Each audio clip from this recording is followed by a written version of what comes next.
Righto, the first question. Are the other or all herbicides just as dangerous as Roundup to our health?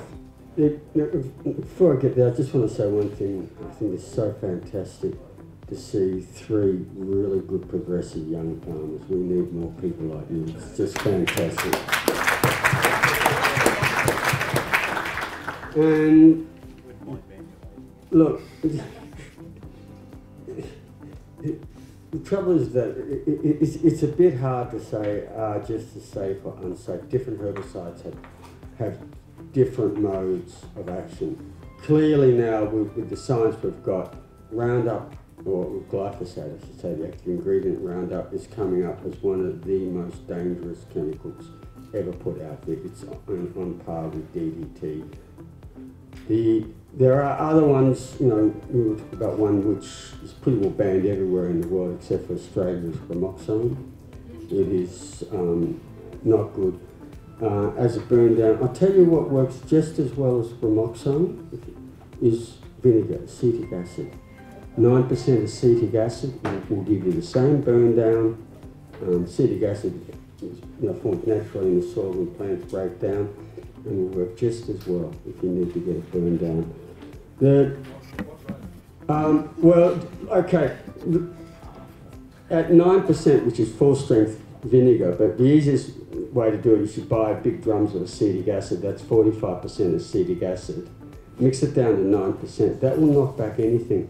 Generally speaking, for instance, if you want to knock back something that's just been freshly cut and it's got green shoots, the work done by the United States Department of Agriculture will show a 3% rate. In other words, shop vinegar, you know, 1 litre of shop vinegar to 3 litres of water should be able to knock back and burn back most plants. So that's an easy way to do it. Look, as far as all the herbicides that I know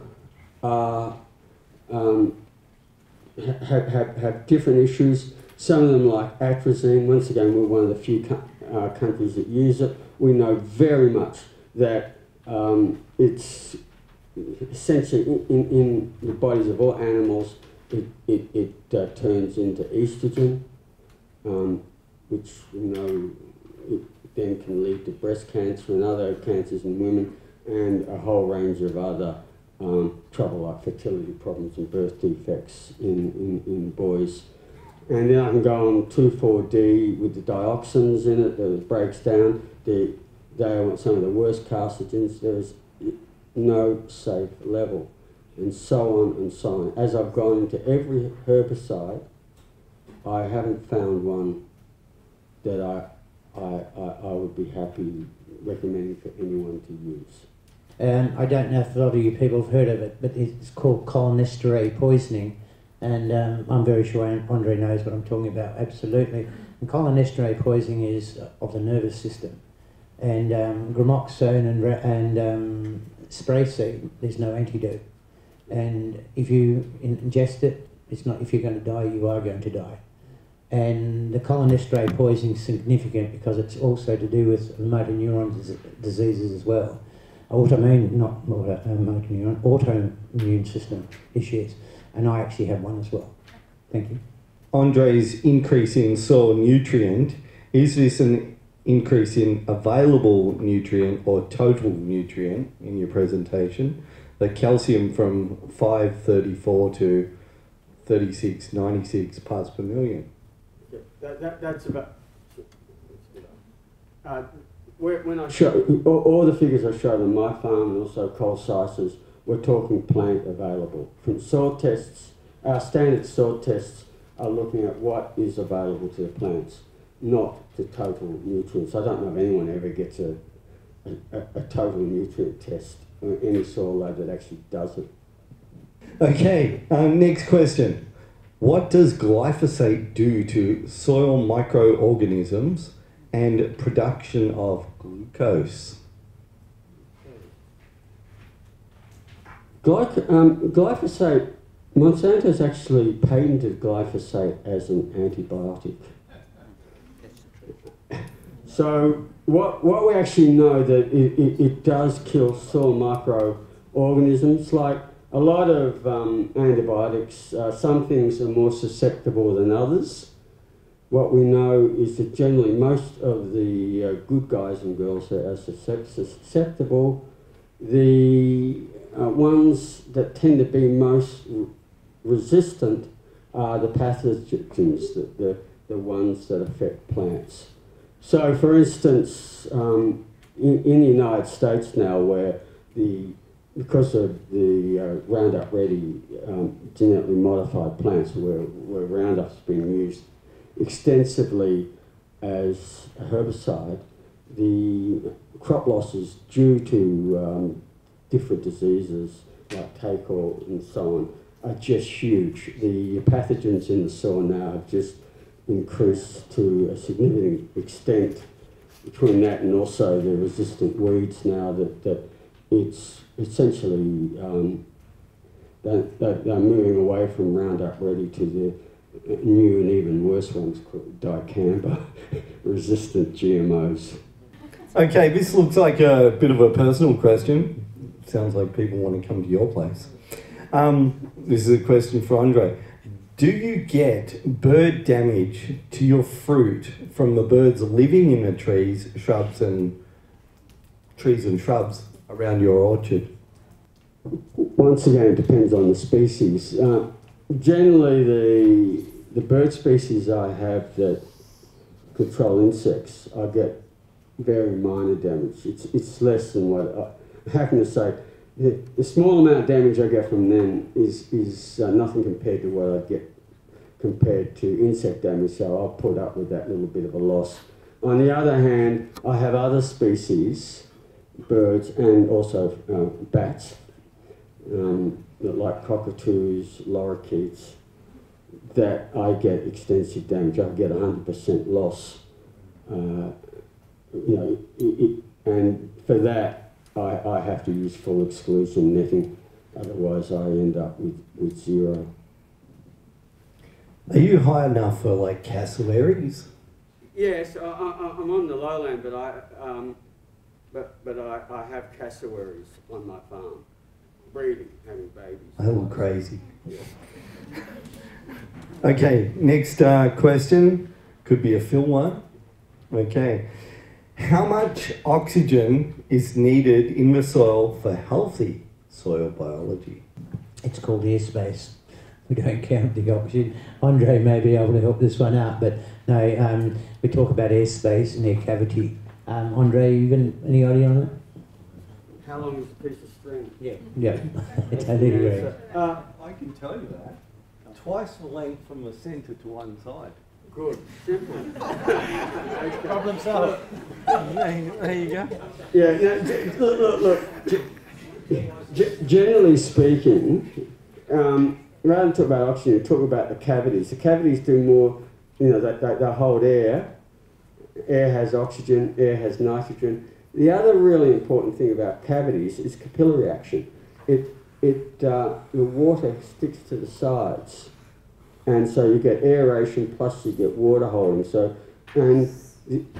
look, it just depends on the soils, but you really want at least, good soil, 25% of the actual soil to be have the cavities. In fact, it's not so much even cavities. We like to talk about PEDs, or the crumb formation of the soil when we look at it. So we have those spaces, and each crumb you should be able to just put in your finger and crumble it, and it breaks open again. So you've got spaces of all different sizes for oxygen, for holding water, for make it easy for root travel, and so on and so on. Also, we call it aggregation as well. It's soil aggregation, and when the mycorrhizal and the soil biology gets going, we didn't really discuss it a lot today, but it's the soil glue that's holding the soil together. So it's not compacting it. It holds its cavities, its air sockets, and like the capillary action of the water. But it also allows the roots to penetrate. The root won't penetrate if there's no oxygen in there. I can tell you that worms and dung beetles, natural aeration. Okay, Next question. Where do organic acids come from? An organic acid, vinegar, acetic acid, citric acid, they're basic ones. Organic acids are a bit like snowflakes. There's no, there's essentially billions of them. You talk about humus and it breaks down to humic acid, but there's, you saw fulvic acid, so you saw that in the production. If you look at, the worm leachates, you've got those acids, but actually if you want to go further, you've got ulmic, and you can go on and on and on with all these various acids that form from the decomposition of organic products. And all of them have roles, and some have very different roles. They're very important for making nutrients available, particularly things like phosphorus. If you look at your soil tests, and you'll have P1 and P2. P2 is looking at what dissolves when you have weak acids in the soil, for instance. So organic acids are really important, particularly for making nutrients available for plants. But we could write a chapter on all the other major benefits that you get from them. Do the bacteria make them up? Yeah, look, essentially they come from bacterial fermentation. So vinegar comes from bacterial fermentation of, sugars. So it gets down to what I was saying before, this whole thing about glucose, sugar, and then that's used in making those other compounds. And then when bacteria get it, they start breaking it down, synthesizing it, and then they will make all these other acids, of which, vinegar is one we know the most, but all the humic acids, ulmic acids, and so on, they're all products of microbes. Without microbes, we have no organic acids in our soil. Zilch. Next question, probably for the farmers. What is the short and long-term effect on soil rhizosphere using fungicide treatment on fertiliser common in Australia? Key word is side. Fungicides, it's difficult for a lot of people to understand, but fungicides kill fungus. But saying that, it's like all these things, they kill some and not others. And in some cases, but the other thing is about fungicides, actually, what we do know, they're some of the most toxic. And yes, they kill fungus, but they tend to kill many, many other things. They're some of the most toxic of all the pesticides. And I use the word pesticide as a generic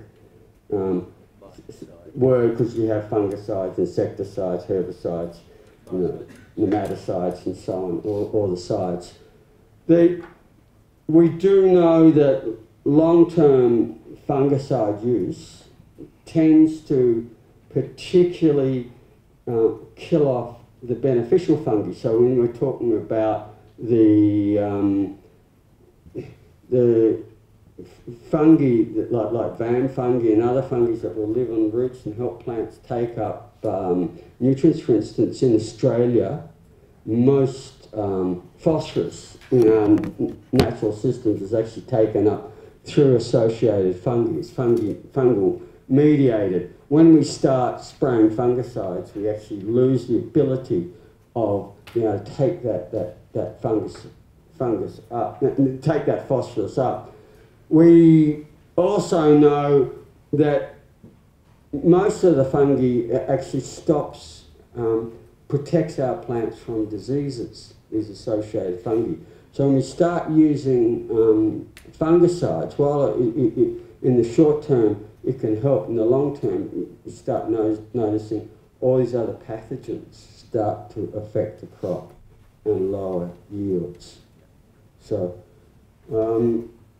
generally speaking, I suppose what I'd like to say here, people say, what do I use instead of fungicides. Well, depending on where you're looking at, soil or leaf or what, there are a range of ones. But the most important thing is actually start using beneficial fungi, and a lot of them are available now. One of the good group of species are called trichodermas. They live as a BAM fungi, and you can buy them commercially, and they will work. Generally speaking, things like good composts and good, leachates from vermi compost and others will actually contain a lot of these already, and you'll find that in many cases just adding those will prevent it. And then in terms of dealing with leaf fungi, there's a whole range of things that will work very well. And not one of the best is milk and milk products. And the work we've found how effective that is, particularly in grapes and other leaf crops. The baking soda, sodium bicarbonate, changes the pH. Potassium bicarbonate is actually better. Wettable sulfur, used for a long time, is copper, and I know some people say, oh, well, copper's toxic. Well, actually, the amounts we use it at, there's a big difference between using copper in the right amounts and using some of the fungicides. Copper is a trace element. We have it in our vitamin pills. Without copper, we die. But we don't need any of the commercial fungicides. What I mean is, without them in our food, we're not going to die. There's a big difference between using something which is a trace element that our plants need and we need, as against using something that's never existed before that is toxic. I think we also focus on the bad thing, even if it is a small thing in your paddock, like, your weeds. You can have a paddock, say 100-acre paddock, and you've got those spots, those couple of weeds, but you focus on those weeds. You've got like a great crop, but you're focusing on those weeds, aren't you? Yeah, and that's correct. No, and I think what Andre's alluding to today is also just then was that pathogens are allowed to be created because we took out the good guys, like your mycorrhizas and your trichodermas, and you've allowed the saprophytics to take over. And Dr. Marg Evans in South Australia, I've done effective work with Marg over the years at long range, and it's crown rot. Crown rot is a pathogen, and it's been allowed to get there because we've allowed the void of the predators not to clean up this mess that we've made. And in Western Australia and South Australia, and I've just about bet in this country over here as well, in Victoria, New South Wales and Queensland, that there's at least 10 to 15% going out the back door through pathogens. And we're not recognising it yet. We've got the grain breeders and the top end of town saying, well, we can get you 5 or 6%. We're letting 5 to 10% out the back door because we haven't controlled our pathogens. We've created this void of space that's allowed these things to creep in. There's nothing to knock them off because we've knocked them off ourselves. We're doing a good job. Next question, back onto controversy. What percentage of greenhouse CO2 is from loss of organic matter from soils due to agriculture? Yeah, look, no, I'm not going to answer that because I haven't got the answer, but I know it's big. I'm trying to remember, just remembering that when we're cultivating or we're oxidising, say by burning, by fallow, or especially like the West does, we can create our own heat dome, high pressure cell. And this is fantastic because we create this high pressure cell built by man, and it's the only place in the world where the rabbit-proof fence is proven to have more rain, 25% more rain on the east side of the rabbit-proof fence than the west side. There's actual aerial space images or satellite images where the troughs are running around the rabbit-proof fence and coming under the rabbit-proof fence, and right through the Western Australian wheat belt, there's no rain because we physically caused the heat stress. You saw how hot that soil got at 25 degrees. We've got hundreds of thousands of hectares sitting in the blazing sun, belting back that heat. And we've actually caused our own man-made heat trough. And Christine Jones will verify on that. Makes those planes jump around too. Yes, it does. There's those thermals. Okay, next question. We've got a number between 10 and 20%. Okay. There you go, 10 to 20%. Depending on how we set the boundaries. Okay. All right, next question. We're advised in a area to put lime, pretty much everyone is, I suppose, to regularly to correct pH. What does Andre think about liming as an input? Water insoluble. A necessary expense or something saying, increasing soil organic matter? Can it be? Do we need lime? Okay. The answer for me is, look, I use soil tests, and I haven't had time to go into detail here, but I'm a great believer in using what I call a modified Albrecht system, where I look at what I call baselines, things that we've worked out over the years.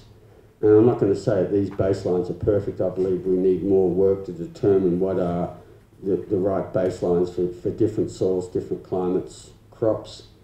But what I use and others like myself use, we've worked out over the years, and they're pretty robust for us. So my answer is, if my soil test says I'm short in calcium, yes, I need lime. I'm not going to just lime for pH though, because one of the things you'll find is when you increase your soil organic matter and start getting it up to over 3 or 4%, your pH will go to neutral, towards neutral. And it doesn't matter whether you come from a high pH soil, if you're in Mallee country or other country where you tend to have a high pH, or if you're in the high rainfall and coastal areas where you have a very low pH, as you increase your soil organic matter, you'll see they will start to go towards 7. And you can get it in that band, to me, which is ideal, between 6 and 8. And so, for me, just recommending lime just to adjust pH is not the right way about it. You're talking about one nutrient, you want to look at total nutrients, and if pH is a problem, I think you'll find there'll be other nutrients that you're deficient in. Fix up all those, get your soil happening, and fix up your biology, and your pH will fall within a really good range. Is there a magic number for soil organic matter to aim at? Look, for me, the magic number is not to get below 3%. Everyone's golden. No, look. I know most soil tests I've seen. I've probably seen more soil tests in Australia, but more around the world. How many people are actually below 1%? It's more common than not. A lot of people say 4 or 5%. Some books 6%. We heard today that the regenerative people are saying 8%. In my farm, look, I suppose the other one which you tend to notice is that your soil and climate, each time you build it up, it tends to find a new level, a homeostasis, I should say, set itself. In my farm, that tends to be around 6%. Other people in other places I've been, it's 8%. Other places I've been to, it's around 4%. So I think we have to be really careful picking a number and saying, this is what we've got to do. We look at our management systems, what we can get it to, and eventually, you find that in your soil, in your area, there's a level that it seems to go there and become the new normal, and it sits there quite comfortably. And that's the right level. What cover crop mix did you use after the 2018 harvest? And what grazings did you get from that? Haven't grazed it yet, but my first answer will be is what we wanted to achieve, is what we selected for. So this year, we got belted from pillar to post last year, so we tried to do it as cheap as we could this year. Worked on what we have experienced and had success with, so millet, sorghum, lab, and sunflower. Last year we tried to get maximum diversity, went for 9 species. The year before we were just trying, so we bought a bag mix.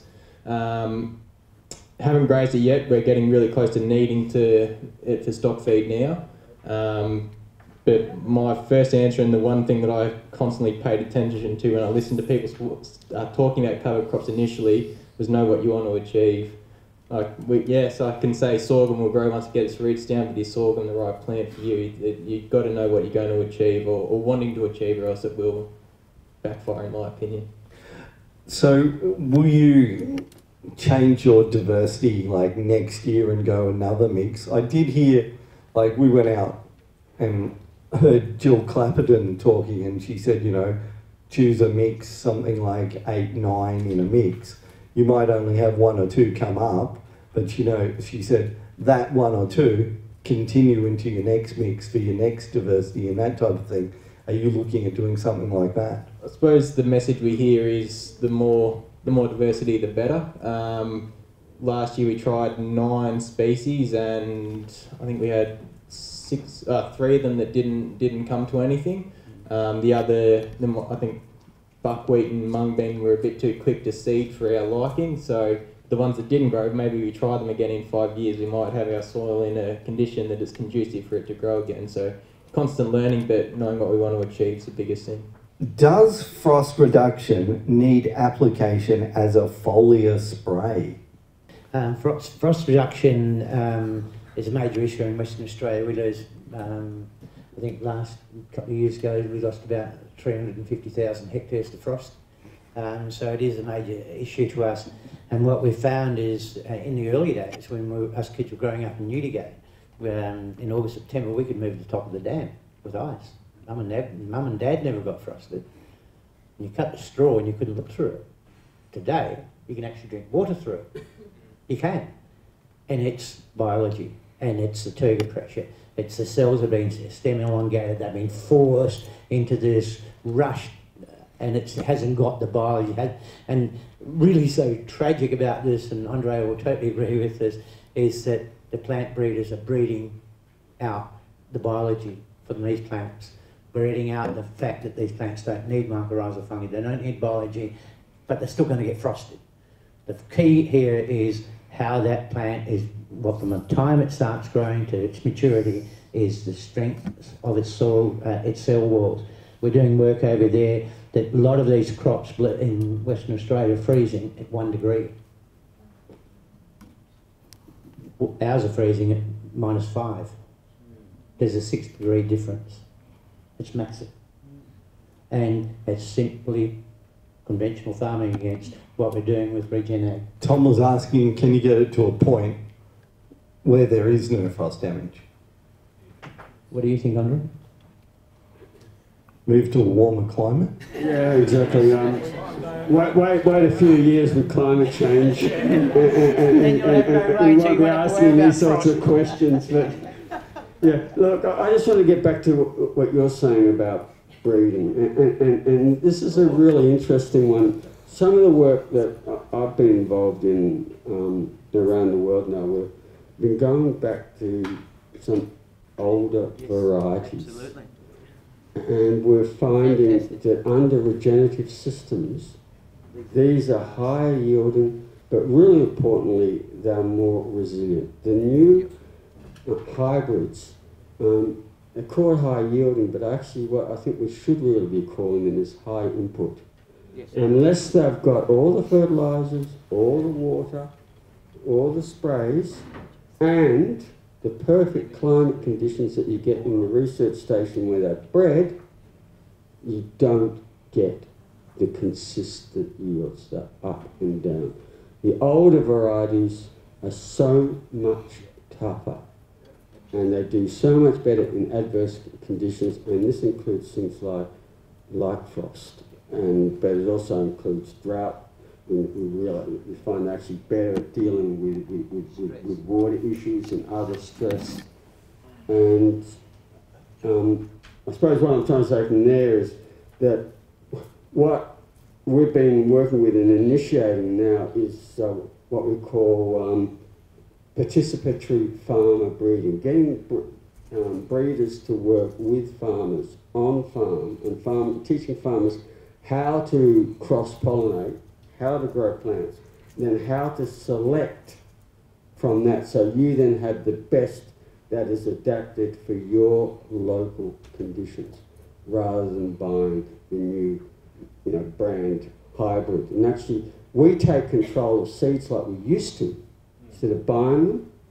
But very importantly, we take control over selecting them. So as the years go by, you're just talking about your trials. Some things work, some things don't. Start selecting the best of what works and use those seeds for next year.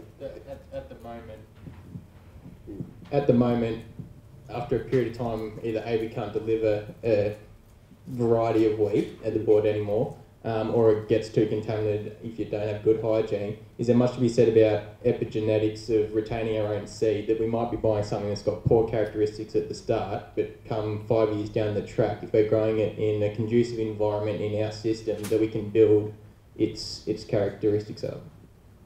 Yeah, look, exactly that. Might be quite the standard bulk variety, but can it? Yeah, okay. I don't know if people know what epigenetics is, but I just want to explain it. Genetics are the genes, and you actually find that when we talk about all these new varieties, there isn't a lot of difference in the genes, even in new bred ones. Epigenetics is the part that controls the genes and tells it how to work. In other words, if you make it, in other words, how to express that gene so it is more tolerant to frost, so it's more tolerant to drought. And these are due to environmental factors. And we're learning more and more that epigenetics is actually more important than genetics. So even though we're trying to say, yeah, okay, we work with what we've got, but by going in and selecting the best, actually selecting ones with the best epigenetics and plant them again, what we're finding is what we call these continuous improving lines. It's not difficult to do, you just use your common sense, you walk our fields, go, okay, this is good, these are the ones I'm grabbing for seed. It's just like cattle breeding, we don't breed off the runt. Unless we want dwarf cattle, of course. But, you pick your best. For some reason, we don't use that with seeds. Well, let's not breed off our runts. Let's go and pick our best seeds and continuously breed on them, and that way we get our best lines. It's not rocket science. No, I think Darwin, said the strong survive, and, way back in 1900s, and said, the strong survive. Now we don't get that strong. We just, turn some other things on and go with that line. The beaut part is that oats hasn't been bastardised as much. And oats is a fantastic product to grow. Itchy is buggery, we certainly know that. But I tell you what, it's one of the best soil fixers around. It loves mycorrhizal fungi. It goes like the clappers. And I tell you what, it builds soil so beautifully, and you put it in a diversity situation, by crikey, you want to see things happen. An old farmer told me that one, Graham. Back when I was a boy, up in the high rainfall area of West Wyong, in the centre of New South Wales, the first crop in a rotation... Being sarcastic? No, it's not. Okay. 4 inches last year. You're sarcastic. The first crop in a rotation was oats. Yeah. And the expression the farmers used was because it sweetened the country. Yeah. Is that because it produces more exudates than anything else? Yes. The answer is yes. But also, a lot of the farmers also realise that if a disease was coming in on their a wheat and they were coming back into a rotation of wheat, they grow oats first to knock out knock the pathogens out. So they'd grow the oats first, and then they'd come in the following season and put the wheat on it, knowing that the especially Rhizoctonium Takor and Septoria, yes, so it fixed it. But the point that we're making, and like Andre's making, is that these are highly mycorrhized plants. These haven't been bastardised. They grow prolific, they're fantastic tucker, and they just do so much wonderful stuff for the soil, and yet they're hardly growing. I just want to say, for me, oats are actually my favourite out of all cover crops, and you can grow them in any climate.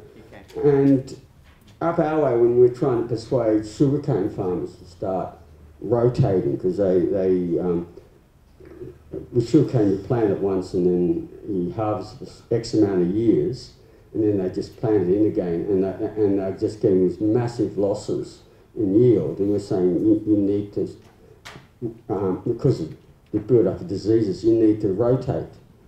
And they go, oh, we can't afford to, we're losing 1 year's wage. I said, actually, you can afford, but that was another issue. So we got them to grow oats. And this is in the tropics, the wet tropics. And not only that, they said, oh, we're not going to make any money. I said, look, just grow it for fodder and bale it before it starts to head and sell it.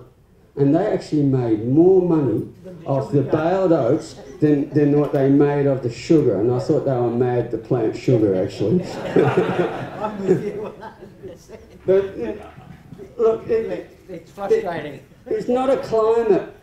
If you can grow grass, you can grow oats. It's as simple as that. Simple as that. Is anybody here, I'm Jim Armstrong from Gippsland, how many people here have done a winning Warbreath course? I mean, Neil Kent has been out here many, many times. I mean, we brought him out here in 2000. And one of the things he said about oats was it was one of the things that can bring calcium, boron, all that stuff out of the air, into the plant, into the soil. And I think that's probably why, one of the reasons why oats does so well. Have we got the message, grow oats? Or a cover crop with oats. With oats. Brooke, with your change in your to your grazing regime, where have you started from a DSE, or how many sheep per hectare or whatever, to where you are now? And also, are you finding any benefit in not having to drench, or the health status of your stock? Yeah, good question. As for the DSE, I don't deal in DSE. It doesn't interest me. I more judge by what's going on with the season. I find DSE too rigid for me. It's just not my personality type. Simple as that. And so I am, prior to running holistically, so I've got 932 acres. When I bought the place 8 years ago, I've tried to maintain 100 head of cattle and around 800 head of sheep or breeding ewes, and I've done that fine. When I started holistically, so after I spoke to Dean, I was all excited. It was a good season. So, and I lost a beast to bloat. So I was like, right, I'm going to stick all my sheep in that paddock, take the gas right out of that grass. And I've had everything in the same mob. So, and it was a good season, easy time to start. Then that winter, I had so much feed for the first time in 8 years. So that was, 2 years ago, I think 17. And my vet often, he runs very hard, and he would say, get more numbers, get more numbers. So I did increase, not to what he wanted, but what I was comfortable with. So I did get my cows, well, actually got them up to about 130, and my ewes were at, sorry, I'm just trying to think what I sold, around So I had dropped my sheep probably back down. Last year I had lambs 765. So I'd got them up to 900 this year, and then this year hit, so that was a bit sad. I've had to unload a lot of numbers, but I definitely had abundance of feed, so I had increased my stock numbers quite significantly because of that. And I remember Dad saying, I said, oh, the vet's coming, he's going to rouse on me for so much feed. Dad said, will you be sure to tell him this is the first year you've had this problem? So, yeah, and I can't remember the second part of your question. Oh, yeah, drenching. Yes, definite. I've noticed a definite decrease in my drenching. Not the year just gone, so what are we up to? 17. I didn't drench my single ewes. They were, I can't remember the egg count that year, they were very low, so I didn't drench them prior to lambing. I drenched the twin bearing ewes. Then last year, I didn't drench the singles again. They had a drench after, let's say, weaning. I didn't drench the singles again. They were under 100, well under 100, and my twins were at 120, and I wasn't going to drench them, but I did. I didn't want any problems mid-lambing. So I've definitely noticed a difference with my sheep drenching, big difference. Cattle, I've started drenching my cattle only because the vet tested for fluke and it was positive. That is because I've got a swamp running right through my place and I haven't fenced it off. I probably should, and I would eliminate that problem. Gonna do that. One day. One day. I actually can say, you know, us talking to different farmers in WA, and you know, since going more biological, those guys have decreased their worming and everything like that, very much so. Okay, next question. I don't know herbicides, so you'll all laugh at me and my pronunciations here. So, wild radish, wild oats and ryegrass are major problems for us. We use Secura triflurin of Avadex. Avadex, there you go, see I don't use them. And Tigrex, for example. Tiger-X, all right. That could be my dyslexia there. What do these herbicides do to the soil biology? Are there any better or worse than others? I suppose it's really easy to say don't use herbicides. It's a constant battle that I've had. First of all, we eliminated all the sulfonylureas, all the atrazine, cinosine, and then really trying to limit the soil chemicals like your trifluralins and Secura, your residual herbicides. So that's just the way that we've started weaning off. And now we're pretty much back to just a knockdown, or the really nasty one, gramoxone. So we didn't use, we cropped 2,500 hectares last year and we didn't use any glyphosate. We did use a little bit of Secura because we sowed dry. But yeah, I think for the people out there that don't just want to be told don't use herbicide because it doesn't help you, weaning off.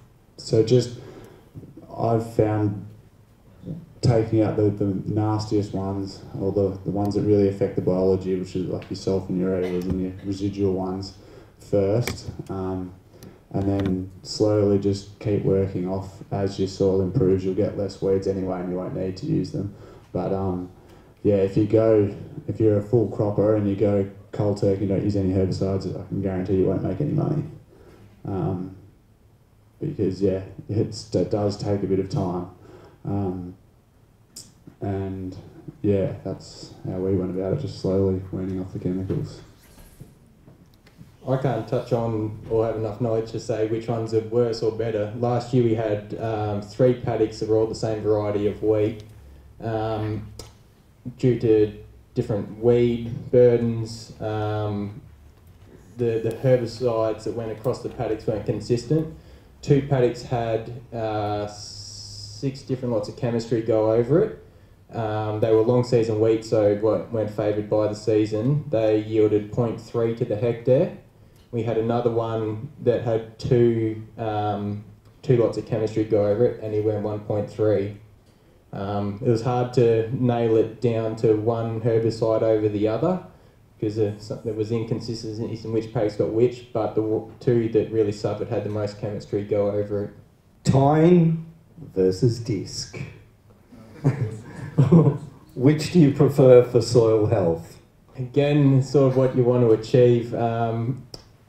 For us in the high rainfall zone and wanting to retain stubbles thoroughly and not have to shave the deck with the header front, we went for the disc. We went for narrow row spacing to get crop competition. We had come out of a tine. I think our first cover crop might have actually been slightly more successful for a bit of the shattering effect of the tine in the summer to help it establish. But apart from that, yeah, I'm absolutely in love with the disc.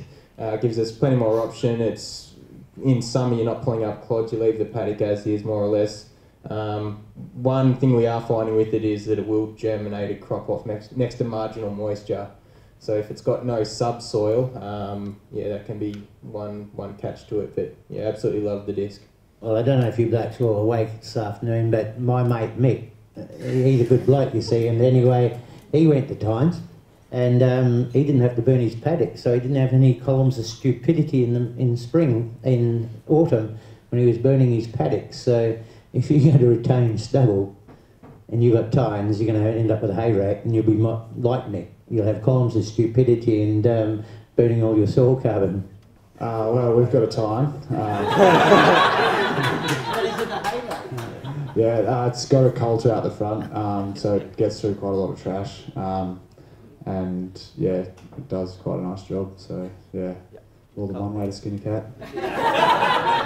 Fair enough. I think Cole's scythe went to disc and then back to tine with a coulter, so it depends on what you want. He found that he needed a coulter and a tine to do it, so, but yeah, it depends on what you want to achieve. Well, the coulter's cutting the straw, the stubble, so the tine can get through, but We haven't it's a hybrid. run a soil disc, but with the tine it seems to really recruit the native species like they just come up in the row after the crop's been harvested. So whether or not a disc could do the same thing, I'm not sure. But yeah. There you go. Pluses for both. One's not better. Okay, what's your plan for next year? If this, hang on, Martin. What is the plan if next year is as bad or as worse than this year or last year? We do have some serious paddocks that are weed issues, but I think our learning this year was crop safety comes before weed control. We didn't get the weed control when we hurt ourselves to a tonne to the hectare.